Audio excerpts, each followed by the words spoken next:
Hello, and welcome to Brand Clarity Vlog by Visions to Images, where we focus on strategy and business development for entrepreneurs at all different levels through branding and digital marketing techniques.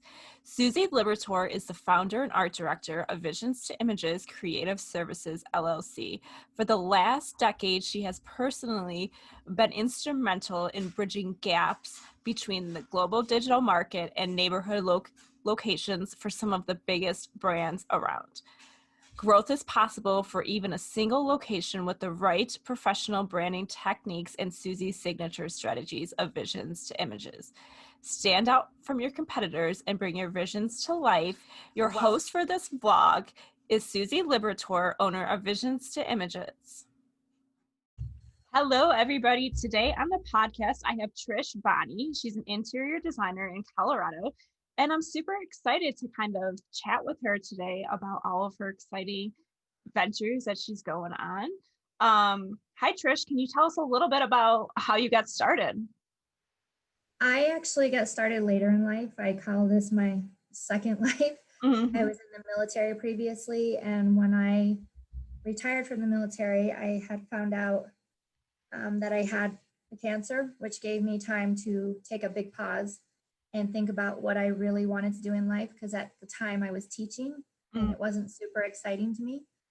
And when I thought more about what I really loved to do was something artistic, and I started researching schools in the area and saw the interior design program, and it like lit a fire within me that I hadn't felt in a really long time.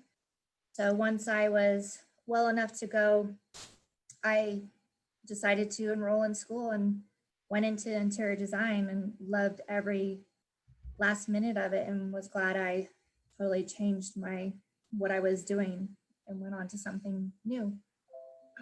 So when did you start being an entrepreneur and have your own business? Like, how did that even get started? Well, originally I started interning for a architectural firm in 2015 while I was still going to school, and I stayed with them. They hired me on, and we just did commercial projects. And while I was working there, during school, you learn about all different types of interior design. I really missed the more personal residential side. So I actually started doing residential while I was working in commercial on the side, because it didn't interfere. They're two different worlds and whatnot. But I got more serious about that in 2016 and started my own little LLC, made everything official. And I stayed with the architecture firm until 2019 and went on my own in July of 2019. And strictly, I have taken on some commercial projects since I've been on my own, but I predominantly do residential. That's good to know. That's good to know. So you're fairly new into the entrepreneur world. Yes.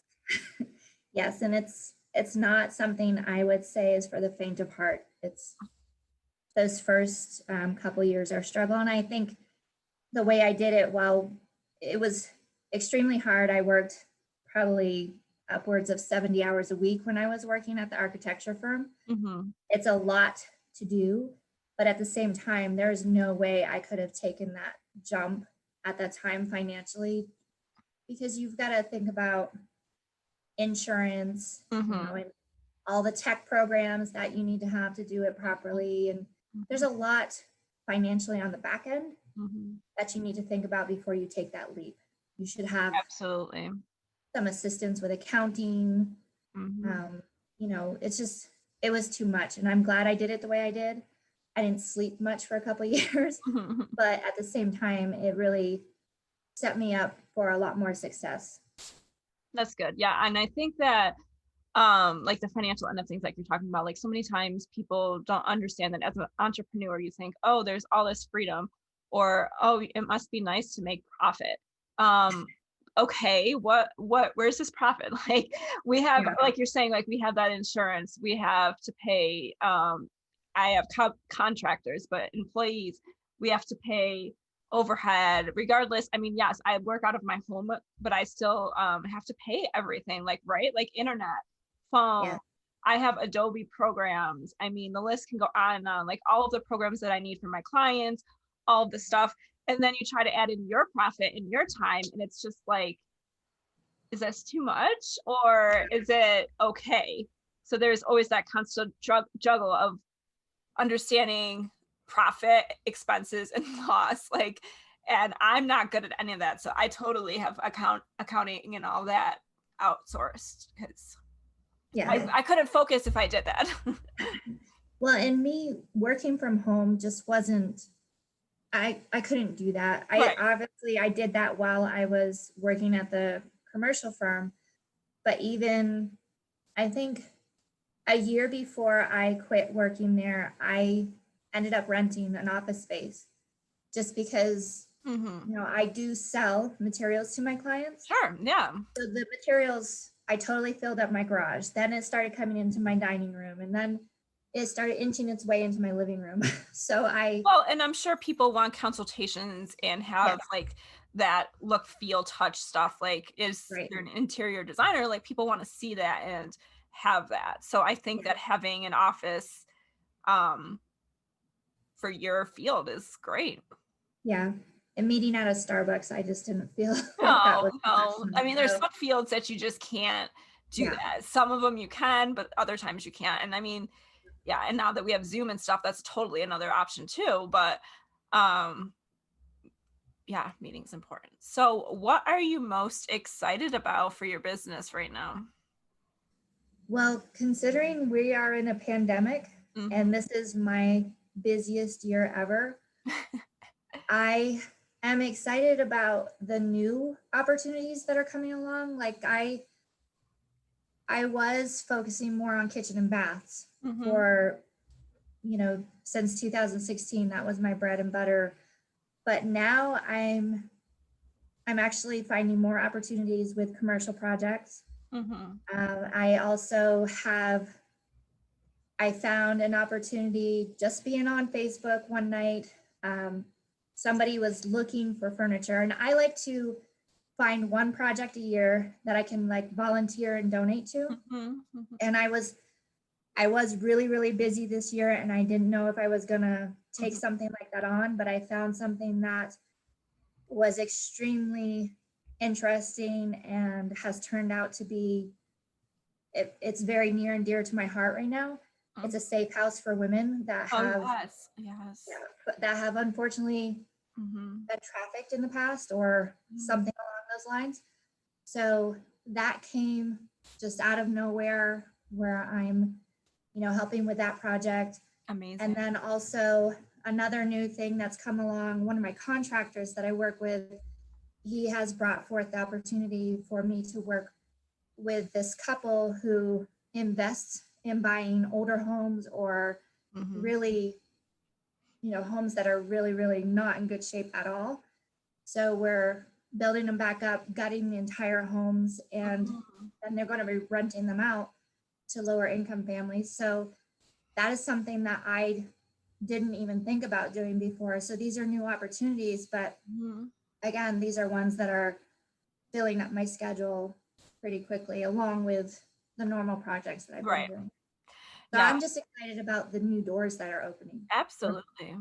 That's in amazing. such a weird time of life. For sure. No, it's for sure. I mean, it seems like, well, congratulations on it being your busiest year too. But it seems like a lot of times when there are like pandemics or life things happen, like it seems like um things happen when we don't expect it. Oh yeah, Almost. So it's definitely weird, but it's also good. And it's amazing that you give back to the community as well. It's part of being a business owner. It's not always about the recognition, but it's about giving back and helping them. So that's amazing that you're doing that. yeah, yeah. That's an exciting project because I got to yesterday. I actually got to meet with the other people that are involved in it, and it's gonna once it's all done, it's gonna take some time for them to get Mhm. everything together and everything approved. Sure. But it'll be something really great for these individuals who really need something like this. Yeah. Amazing. So tell me, like, if you had any advice for anybody who's either starting in the entrepreneur world or interior design world, like any kind of advice, what would you give them? As an entrepreneur, make sure you have all your ducks in a row. Like I said, if I wouldn't have stayed with that company, I think I would have fallen on my face really fast. Mm-hmm. Um, when I did leave there, from somebody looking from the outside in, it was probably the worst time for me to leave. Last year in 2019 was my worst year. Mm-hmm. I don't know what was happening, but it was the least amount of business. And I wasn't the only one. There was a lot of people that struggled last year. Mm-hmm. But I knew last year if I didn't put 100% focus on my business, I was going to have to quit. And it was a matter of, what did I love more? Did I love the commercial world, or did I want to focus on the residential world? Did I want to work for somebody or just work for myself? So I took that leap of faith. I put every last penny that I had I tried every marketing thing. Mm-hmm. That's the other thing. Have a mentor or anybody that you can talk to, because Mm-hmm. it was a big waste of time putting money into every single marketing scheme out there, Mm-hmm. because hardly any of them worked. The few that did work, it was great. But when you hear the first couple of years of starting your own business is the hardest, Mm-hmm. take that to heart, because it is. And you need to have a little bit of a safety net set aside, because you're going to struggle in those first couple of years. It's really tough. Mm-hmm. But you either have to go full force and take what comes along. Don't take it to heart, but Mm-hmm. know that it's always business, Mm-hmm. and put business first. Unfortunately, you have to really, really put everything else to the side, which stinks, because I have family and whatnot, and they felt neglected for a really long time. But then this year happened, and it all outweighed the other years. Mm-hmm. But it's a struggle. Those first couple years are a struggle, and you have to make Yeah. sure that you're ready to take that on.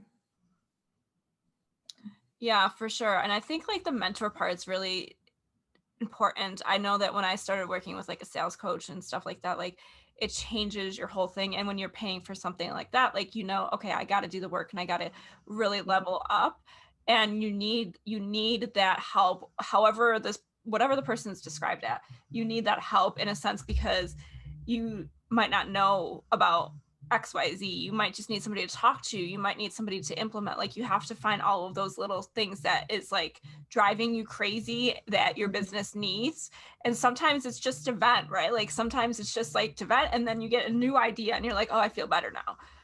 So having that type of mentorship or coach, consultant, whatever it is so critical. Yes, for sure. And don't use your spouse or your significant other as that soundboard. That's a whole nother. Yeah. Nope. Yeah. I would not do that. That's tough. Yeah. Nope. Yeah. Yeah. Awesome. So, is there anything else you would like to share? I would say for the design aspect, don't jump in if you aren't well experienced in it. Mm-hmm. I know that we have like things like HGTV now, whatever, that make it look so easy and look so glamorous and whatnot.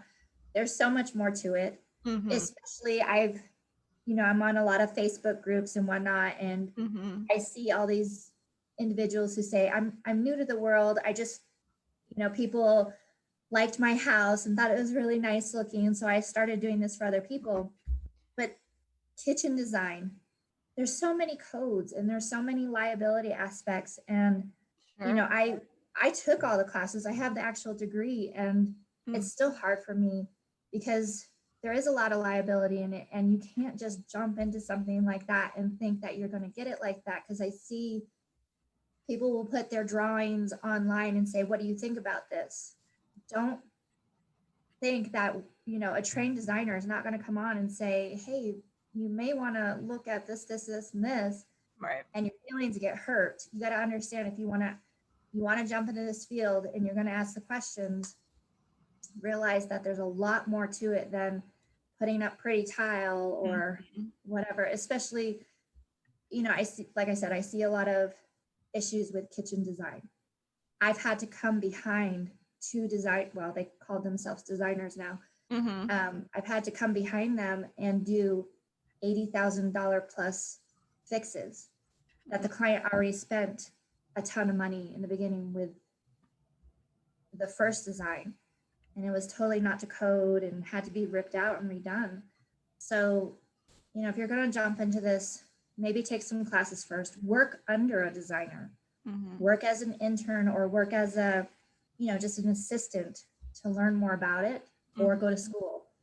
I do think that's extremely important, instead of just jumping in and calling yourself something that you really aren't aware of how to do properly. It's okay to be a decorator, right? But to be a designer, it is a big difference. Sure, I like that. It's okay. Yeah, I think that's true, because sometimes people like to decorate their house and stuff, and they're like, oh, I should do interior design, and I'm like, okay, cool. But I mean, the fact they probably don't follow through with it, let's just be honest, and they decorate it. But sometimes they do, sometimes people do. But the thing that stood out to me when you were talking was going to school or getting hurt or whatever. When I went to college for graphic design and marketing and stuff, we would always do critiquing. And when you first start off, you take everything to heart. You're like, but I worked so freaking hard on it. Why do they want me to change this? Why do they want me to do this? But I like it. And it's like a whole mindset shift where you have to take that advice, even if it's like 12 people, because I mean, you were getting different advices from different people, but it's a way to open up new doors and new opportunities.